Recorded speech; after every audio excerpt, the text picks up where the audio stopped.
Hasri dalbidal thungkrung bodolni bisingo tungflalaimani pati mungno rogai kaisa kokthum panda khlaika cabinet bodolni Ozama Jitendra Chaudhary police এরা কাঠের পুতুলের মতো দাঁড়িয়ে দাঁড়িয়ে তামাশা দেখবে যে কোন গণতন্ত্র কোন আইনের শাসন দুর্ভাগ্যজনক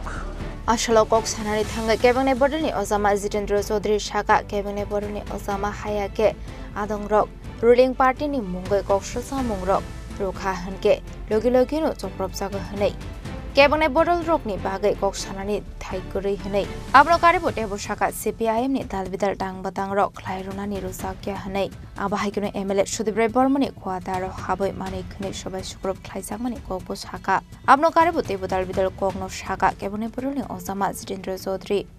এটা সব দিক থেকেই অত্যন্ত উদ্বেগজনক ঘটনা তার দুটি দিক আছে একটা দিক হলো রাজনীতিতে অপোনেন্ট তথা বিরোধী দলের যদি কোনো দুষ্কৃতি থাকে অবশ্যই অন্য দল তার সমালোচনা করবে তার উদাহরণ তুলে ধরবে এবং সেই কোনো উত্থাপিত বক্তব্য বা অভিযোগ যদি অসত্য হয় বা সত্য হয় সেই দল গণতান্ত্রিকভাবেই তার জবাব দেবে যে না এই ঘটনা ঠিক নয় বা নিন্দা জানাবে এটাই তো আমাদের দেশের রাজনৈতিক কালচার পরম্পরা আমাদের গণতন্ত্র আমাদের সংবিধান এটা বৈধ এটাকে অ্যালাউ করে কিন্তু সাম্প্রতিককালে দেখা যাচ্ছে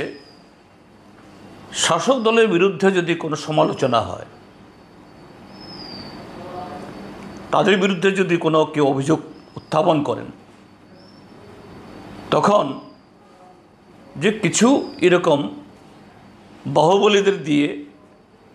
তাদের খামোশ করে দেওয়ার জন্য তাদের মুখ বন্ধ করার জন্য সরাসরি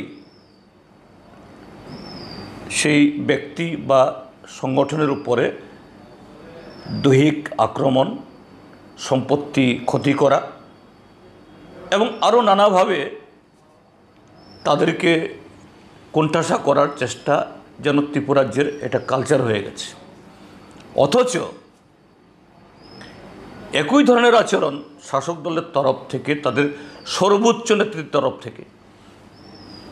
অহরহ তারা এসব বলছেন যে বিরোধী দল বা কোনো এক রাজনৈতিক দলের নাম করে তাদের ৭৬% এরা পাগল তাদের নানা ধরনের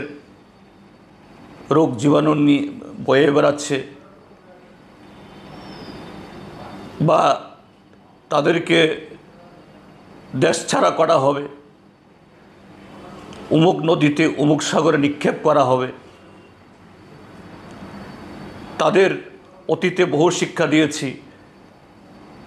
আবারও তাদেরকে শিক্ষা হবে হজম করে ফেলা হবে দুলিশ্বাত করা হবে নিচ্ছিন্ন করে দেওয়া হবে শাসক দলের নেতারা যখন এগুলি বলেন আমরা বিরোধী দল কী করি আমরা রাজনৈতিকভাবে তার জবাব দিই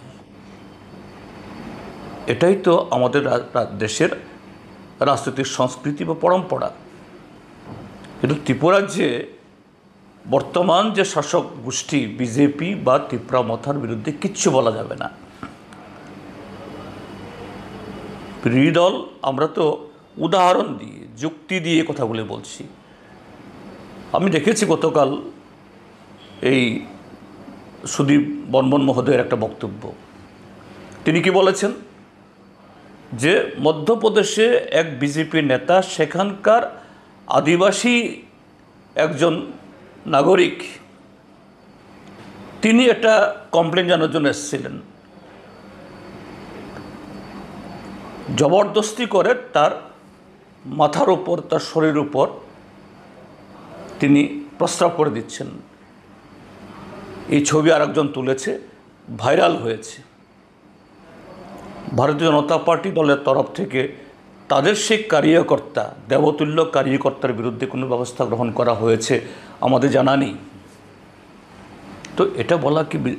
এই সুদীপ বর্মন মহোদয়কে অপরাধ হয়েছে? যেটা অপরাধ হয়ে থাকে পাল্টা এরকম সভা করে সাংবাদিক সম্মেলন করে তার ব্যাখ্যা দিন। সুদীপ বর্মন মহোদয় বা তার পার্টির বিরুদ্ধে আপনারা সেরকমভাবে জবাব দিন। এটা ত্রিপুরাজ্যে আকছার এখন ঘটছে, এটা যেন কালচার, এটা তাদের অধিকার। 1, 2 হলো এটা আরও উদ্বেগজনক যে আরক্ষা প্রশাসনের উপস্থিতিতে শাসক দলের এই বিরোধী দলের স্বীকৃত রাজনৈতিক কর্মসূচি সেদিন 21 তারিখে কংগ্রেস দলের দাতারামের কর্মসূচি, তার 3 দিন আগে 17 তারিখে বিশালগড়ে সিপিআইএমের কর্মসূচি, তারপর গতকাল আমি আমাদের প্রাক্তন অর্থমন্ত্রী ভানুলাল সাহা, আমাদের প্রাক্তন মন্ত্রী নরেশ জমাতিয়া, আমাদের পার্টির জেলা সম্পাদক রতন সাহা সহ আমরা টাকারজলাতে একটা ঘরোয়া সভা করছিলাম কমিউনিটি হলে। পুলিশকে জানিয়েই আমরা গেছি, বিশাল সংখ্যক পুলিশ ছিলেন। কিন্তু দেখা গেল 17 তারিখ বিশালগড়ে, 21 তারিখ উদয়পুরে দাতারামে, গতকাল এই জাম্পুই জেলার এই টাকারজলাতে, আর আজ সকালবেলা সুদীপ বর্মন মহোদয়ের গতকালের যে সাংবাদিক সম্মেলনে, এতে ভারতীয় জনতা পার্টির হাতে ঘা লেগেছে। আজকে সকালবেলা তার বাড়িতে পুলিশের সামনে, অসংখ্য পুলিশের সামনে জবরদস্তি করে ঢুকে সেখানে তার সম্পত্তি ভাঙচুর করল। ভাগ্যিস শুধু দৈহিকভাবে তিনি বা তার পরিবারের লোক আক্রান্ত হননি। এটা কোন কালচার? পায়থাও কেবাংনে বড়নি অজামা জিতেন্দ্র চৌধুরী কৈমংনা রখা আবাহাইকে ত্রিপুরা হাসিনি ধংখরণতা সবাই হেনে রাজা খরাগলনি সিমে অমিতনি ককথুম চিনি খরাং।